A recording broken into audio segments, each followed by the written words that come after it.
আসলে উম বলার কোনো কিছুই নাই। গতকালকে যা হয়েছে মানে একটা ফুটবল ম্যাচে এত কিছু হবে, আমার দেখার মতো আজ পর্যন্ত বা আমার মনে হয় গতকালকের যে ম্যাচটা বার্সেলোনার সাথে যে ইন্টার যে ম্যাচটা খেলেছে সেটা শুধু গতকালকে না, এর আগের সপ্তাহে যেটা বার্সেলোনা মানে স্পেনে হয়েছে ১ম অর্ধের খেলাটা এবং 2nd টা হয়েছে ইটালির মিলানের মাঠে।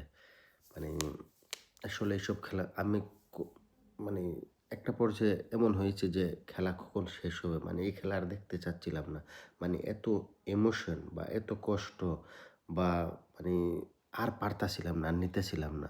আমি যদিও ইন্টারের সাপোর্ট করতেছিলাম। মানে ইন্টার এত ভালো খেলেছে।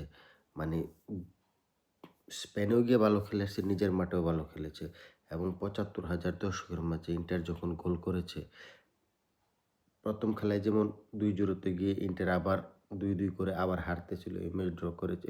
সেম মানে মানে কি বলবো? মানে খেলা এমন একটা পর্যায়ে চলে গেছে যে বার্সেলোনা তখন জিততেছে আর ইন্টার ৩-২ হারতেছে তার নিজের মাঠে। সেই সময় ইন্টারের যে ডিফেন্ডার, সেন্টার আচেরবি গোল করে ৩-৩ এর সমতা নিয়ে আসছে। মানে আমার দেখে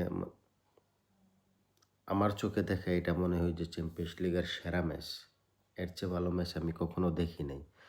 আর যারা ইন্টারকে ক্রিটিসাইজ করে, হ্যাঁ করতেই পারেন। সবার সবার ওপিনিয়ন আছে। সবাই সবার ওপিনিয়ন দিবে। কিন্তু এবছর ইন্টার যা করেছে তা ১ সপ্তাহে মানে ১ বৎসরের যা করেছে তা ১ সপ্তাহে কখনো শেষ হয়ে যাওয়ার কথা না। ঠিক আছে? তো হ্যাঁ, আমরা হয়তো সেরিয়ার যে ক্যাম্পিওনাতোতে আমরা একটু পিছনে আছি। ৩ পয়েন্ট নাপোলির সাথে। কোপ্পা ইতালিতে বাদ হয়ে গেছে। কিন্তু আমরা এখন চ্যাম্পিয়ন্স লিগের ফাইনালে লাস্ট ৩ বছরে ২ টা ফাইনাল খেলা অনেক কিছু এবং কি বলবো? কাকে বলবো? ইয়ান সোমমারের থেকে নিয়ে, তুরামের থেকে নিয়ে, দেনজিল দুমফ্রিসের থেকে নিয়ে কার নাম বলবো? লাউতারো।